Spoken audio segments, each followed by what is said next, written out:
EPP, Deputy Franz Bogovič, 2 minutes. Take a floor, please. Hvala za besedo.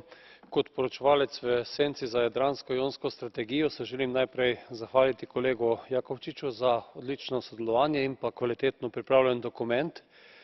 Govorimo o tretji makroregiji, ki obsega zelo pestro območje, 4 države, ki so članice Evropske unije, 4 države, ki to želijo biti, 70 milijonov živi na tem območju, območje z zelo velikimi razlikami znotraj regije, znotraj posamezne države, in zato smo si postavili te ključne cilje, da se znotraj makroregije vzpostavi dobro sodelovanje, dobre razvojne možnosti in da se pripravi dobre priložnosti za življenje vseh, predvsem mladih na tem območju.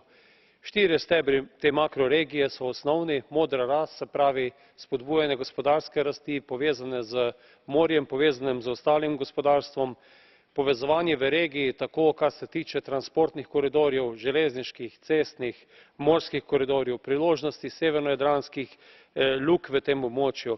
Govorili smo o energetskih povezavah, govorili smo tudi o okolju kot ključnem parametru za dobro življenjsko okolje in pa seveda o trajnostnem turizmu. Značilnosti tega območja so, da so jih prizadele vse tekobe današnjega dne, tako izredna gospodarska kriza, kakor tudi begunsko-migrantska kriza. Kar je zelo problematično, pa je to, da je danes na tem območju se pokazalo pri begunski krizi slabo sodelovanje teh držav, celo Komisija je morala poklicati voditelje s teh območij, da so se začeli resno pogovarjati.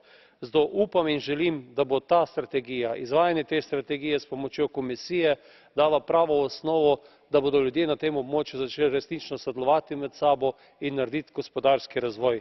V Sloveniji imamo pregovor, da prijatelja spoznaš v stiski, in na tem območju najprej države postanejo prijatelji med sabo, v Evropi pa najdejo tistega prijatelja, ki bo pomagal pri boljšem razvoju tega območja. Hvala.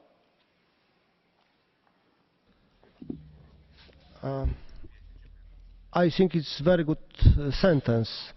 Really, really interesting. Thank you, hvala. On behalf S&D Group,